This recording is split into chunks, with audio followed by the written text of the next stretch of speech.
इस समिट का भारत को होस्ट था। अब इसको होस्ट करने का जिम्मा भारत के पास है। भारत ने अपनी प्रेसिडेंसी में इतनी शानदार G20 समिट कराई। इस समिट के दौरान हमने India middle east Europe corridor के रूप में एक नया इकोनॉमिक रूट दुनिया को दिया। भारत ने ग्लोबल साउथ को भी एक बुलंद आवाज दी। हमने आइलैंड नेशंस को, उनके हितों को अपनी प्रायोरिटी से जोड़ा है। क्लाइमेट क्राइसिस से डील करने के लिए भारत ने मिशन लाइफ का विजन दुनिया को दिया है। इसी तरह International Solar Alliance, Coalition for Disaster Resilient Infrastructure, ऐसे अनेक इनिशिएटिव्स हैं जिनको भारत ग्लोबली लीड कर रहा है। और मुझे खुशी है कि आज जब भारत के अनेक ब्रांड ग्लोबल हो रहे हैं तो भारत का मीडिया भी ग्लोबल हो रहा है। इसी ग्लोबल अपॉर्चुनिटी को समझ रहा है। साथियों, दशकों तक दुनिया भारत को अपना बैक ऑफिस कहती थी, लेकिन आज Bharat new factory of the world बन रहा है। हम सिर्फ वर्कफोर्स नहीं, वर्ल्ड फोर्स बन रहे हैं। कभी हम जिन चीजों का इंपोर्ट करते थे, आज देश उनका इमर्जिंग एक्सपोर्ट हब बन रहा है। जो किसान कभी लोकल मार्केट तक ही सीमित था, आज उसकी फसल पूरी दुनिया के बाजारों तक पहुंच रही है। पुलवामा की स्नो पीस, महाराष्ट्र के पुरंदर फिग्स और कश्मीर के क्रिकेट बैट्स, इनकी डिमांड अब दुनिया में बढ़ रही है। हमारे डिफेंस प्रोडक्ट्स दुनिया को भारतीय इंजीनियरिंग और टेक्नोलॉजी की ताकत दिखा रहे हैं। इलेक्ट्रॉनिक्स से ऑटोमोबाइल सेक्टर तक दुनिया ने हमारी स्केल को, हमारे सामर्थ्य को देखा है। हम दुनिया को सिर्फ अपने प्रोडक्ट ही नहीं दे रहे, भारत ग्लोबल सप्लाई चेन में एक ट्रस्टेड और रिलायबल पार्टनर भी बन रहा है। साथियों, आज अगर हम बहुत सारे सेक्टर्स में लीडर बने हैं तो उसके पीछे बहुत सालों की सुविचारित मेहनत है। ये सिस्टमैटिक पॉलिसी डिसीजन से ही संभव हो पाया है। आप 10 साल की जर्नी देखिए, जहां कभी पुल अधूरे थे, सड़कें अटकी थी, आज वहां सपने नई रफ्तार से आगे बढ़ रहे हैं। अच्छी सड़कों से, शानदार एक्सप्रेसवे से ट्रेवल टाइम और कॉस्ट दोनों कम हुए हैं। इससे इंडस्ट्री को लॉजिस्टिक का टर्न अराउंड टाइम कम करने का अवसर मिला। इसका बहुत बड़ा फायदा हमारे ऑटोमोबाइल सेक्टर को मिला। इससे गाड़ियों की डिमांड बढ़ी। हमने गाड़ियों के ईवीज के प्रोडक्शन का एनकरेज किया। आज हम दुनिया के एक बड़े ऑटोमोबाइल प्रोड्यूसर और एक्सपोर्टर बनकर उभरे हैं।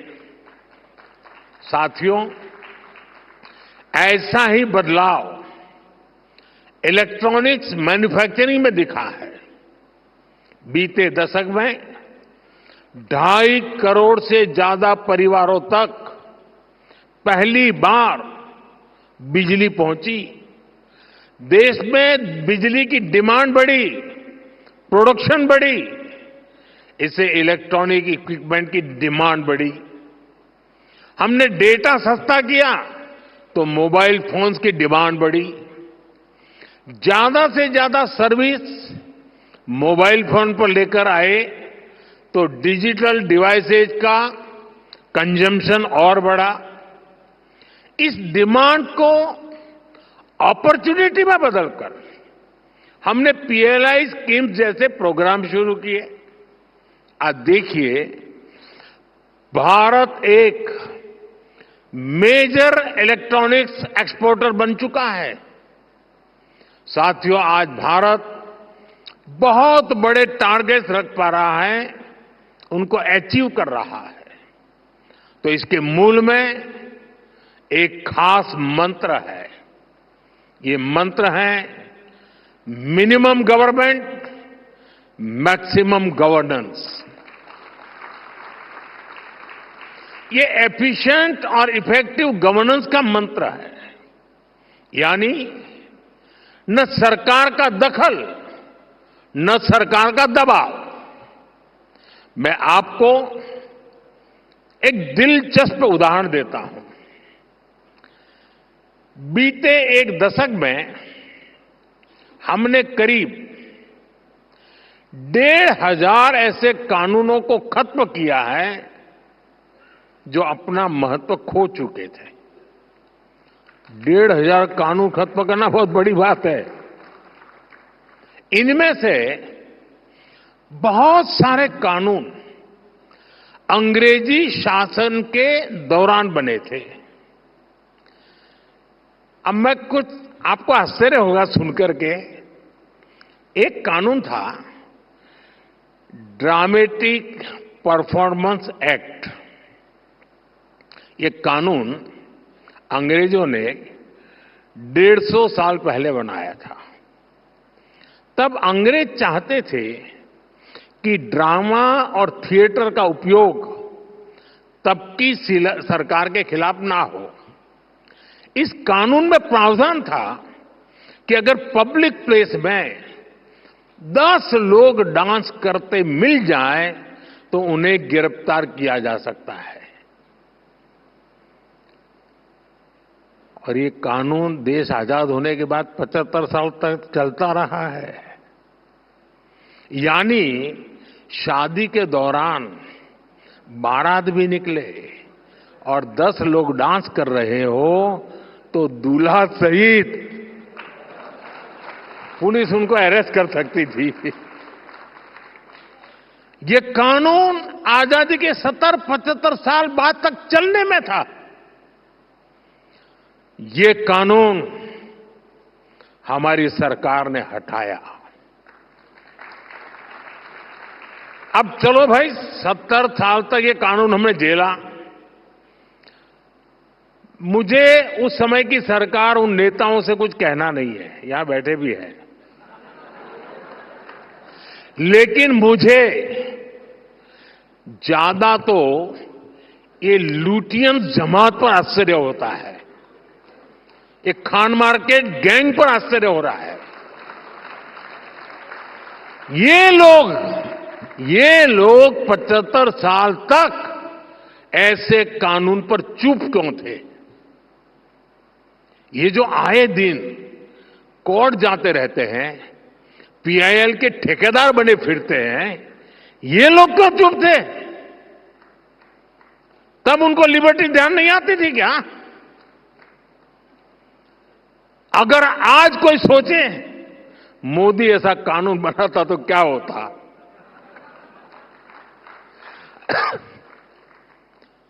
अरे ये जो ट्रॉलर होते हैं ना सोशल मीडिया में, वो भी अगर एक ऐसे ही झूठी खबर चला देते हैं कि मोदी ऐसा कानून बनाने वाला था, आग लगा देते हैं लोग,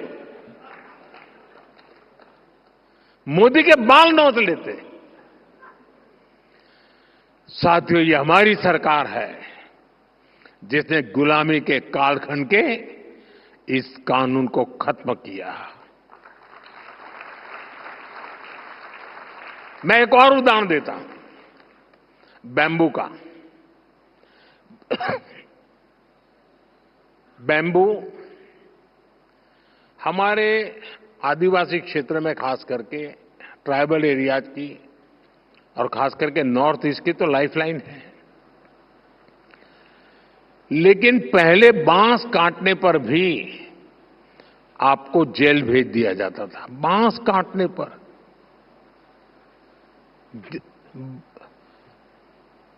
अब कानून क्यों बना?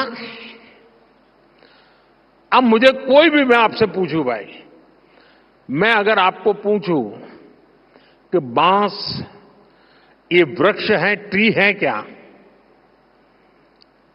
कोई मानेगा क्या ये ट्री है?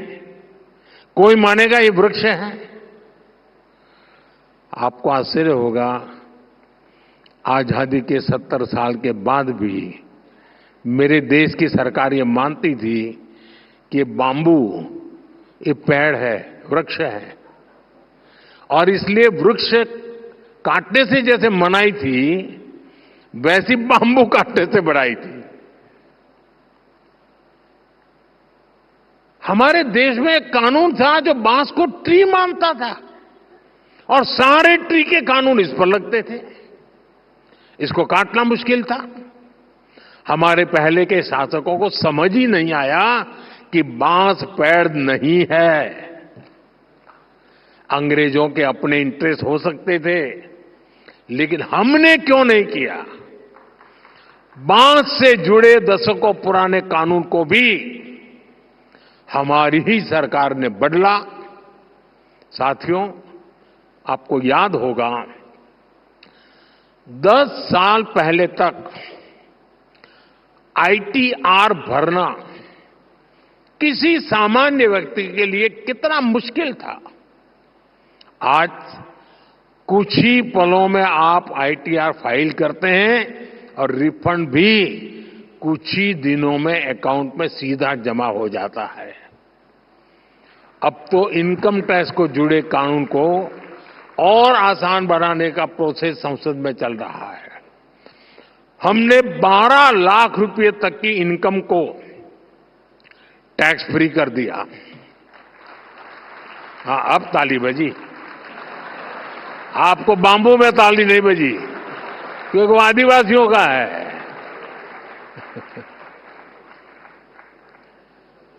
और इससे खास करके जो मीडिया कर्मी है, आप जैसे सैलरीड क्लास को बहुत ज्यादा फायदा होने वाला है। जो युवा अभी पहली दूसरी नौकरी कर रहे हैं, उनके एस्पिरेशन भी अलग होती है, उनके खर्चे भी अलग होते हैं। वो अपनी एस्पिरेशंस पूरी करें, उनकी सेविंग्स बढ़े, इसमें बजट ने बहुत मदद की है। हमारा मकसद यही है, देश के लोगों को ईज ऑफ लिविंग दो, ईज ऑफ डूइंग बिजनेस दो, उड़ने के लिए खुला आसमान दो।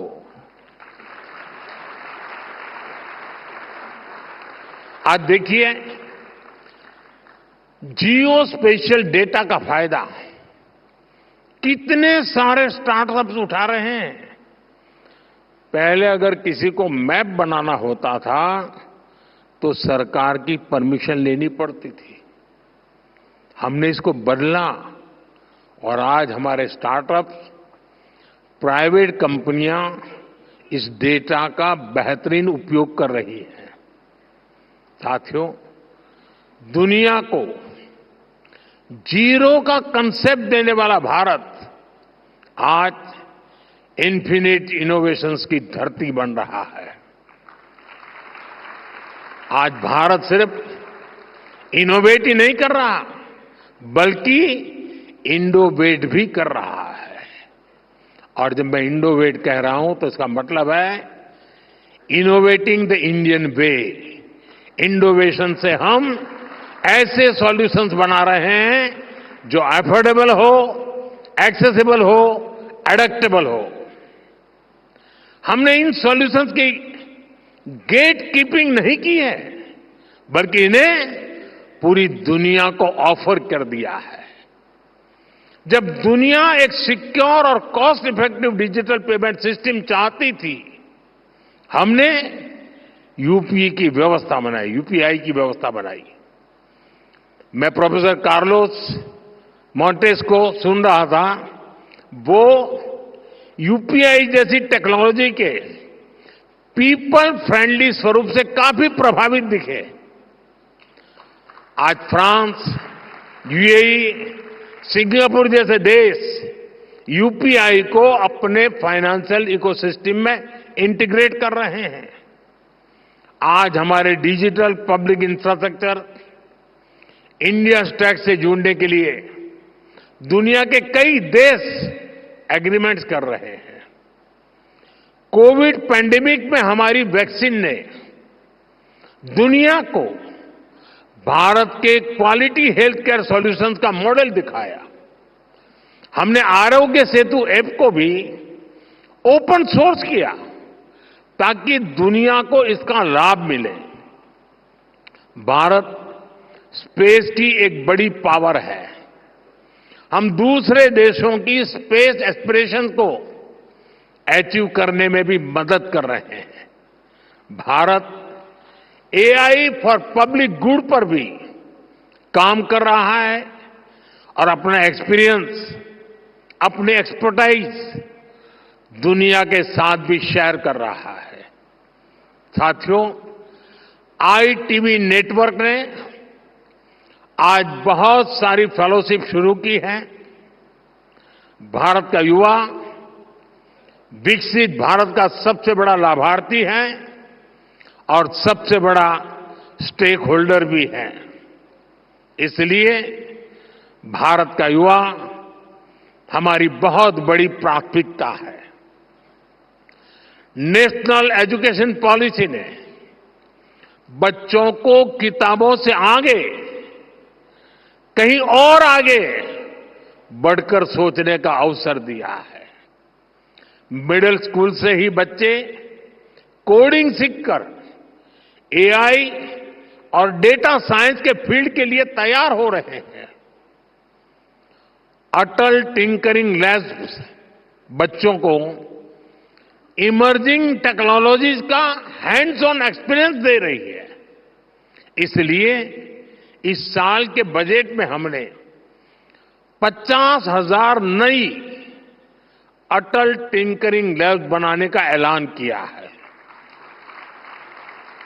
साथियों, न्यूज की दुनिया में आप लोग अलग अलग एजेंसियों का सब्सक्रिप्शन लेते हैं। इससे आप लोगों को बेहतर न्यूज कवरेज में मदद मिलती है। ऐसे ही रिसर्च की फील्ड में स्टूडेंट्स को ज्यादा से ज्यादा इंफॉर्मेशन सोर्स की जरूरत होती है। इसके लिए पहले उन्हें महंगे दामों पर अलग अलग जर्नल्स सब्सक्रिप्शन लेने होते थे, खुद को पैसे खर्च करने पड़ते थे। हमारी सरकार ने सभी रिसर्चर्स को इस चिंता से भी मुक्त कर दिया है। हम वन नेशन वन सब्सक्रिप्शन लाए हैं। इससे देश के हर रिसर्चर को दुनिया के जाने माने जर्नल्स की फ्री एक्सेस मिलनी तय है। इस पर सरकार 6,000 करोड़ रुपए से ज्यादा खर्च करने जा रही है। हमें इंश्योर कर रहे हैं कि हर स्टूडेंट्स को अच्छी से अच्छी रिसर्च फैसिलिटीज मिले, चाहे स्पेस एक्सप्लोरेशन हो, बायोटेक रिसर्च हो या एआई हो। हमारे बच्चे फ्यूचर लीडर्स बनकर उभर रहे हैं। डॉक्टर ब्रायन ग्रीन ने आईआईटी के स्टूडेंट से मुलाकात की है और एस्ट्रोनॉट माइक मैसिमिनो सेंट्रल स्कूल के स्टूडेंट से मिलने गए थे और जैसा उन्होंने बताया है, उनके एक्सपीरियंस वाकई शानदार रहे हैं। वो दिन दूर नहीं जब भविष्य का कोई बहुत बड़ा इनोवेशन भारत के किसी छोटे से स्कूल से निकलेगा। साथियों, भारत का परचम हर वैश्विक मंच पर लहराए, यही हमारी आकांक्षा, यही हमारी दिशा है। साथियों, ये छोटा सोचने और छोटे कदम लेने का समय ही नहीं है। मुझे खुशी है कि एक मीडिया संस्थान के रूप में आपने भी इस भावना को समझा है। आप देखिए, 10 साल पहले तक आप सोचते थे कि कैसे देश के अलग अलग राज्यों तक पहुंचे, आपका मीडिया हाउस पहुंचे। आज आपने भी ग्लोबल होने का साहस जुटाया है। यही प्रेरणा, यही प्राण आज हर नागरिक का, हर एंटरप्रेन्योर का होना चाहिए। मेरा तो सपना है दुनिया के हर बाजार में, हर ड्राइंग रूम में, हर डाइनिंग टेबल पर कोई न कोई भारतीय ब्रांड मौजूद हो। मेड इन इंडिया दुनिया का मंत्र बने।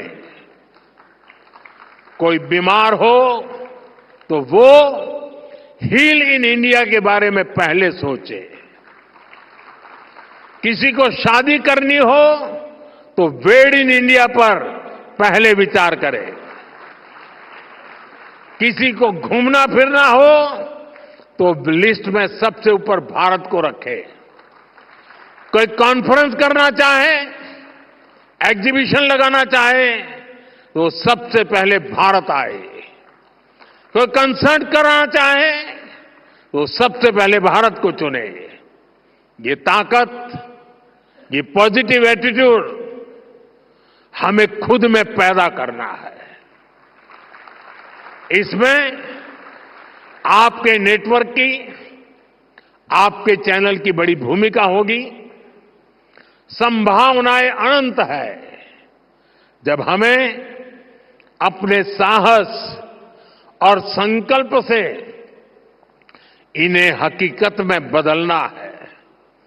साथियों, भारत अगले 25 वर्षों में विकसित भारत बनने का संकल्प लेकर आगे बढ़ रहा है। आप भी एक मीडिया हाउस के रूप में खुद को वर्ल्ड स्टेज पर लेकर आए, ऐसा संकल्प लेकर के आगे बढ़े। मैं मानता हूं कि आप इसमें जरूर सफल होंगे। आईटीवी नेटवर्क की पूरी टीम को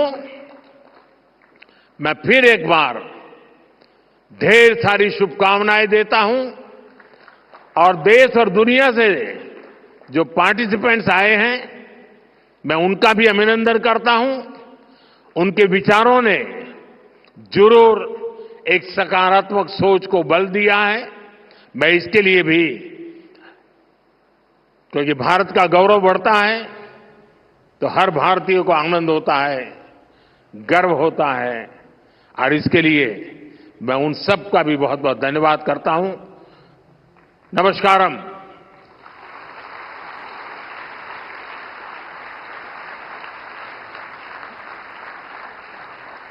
बहुत बहुत धन्यवाद। हमारे आज के मुख्य अतिथि प्रधानमंत्री नरेंद्र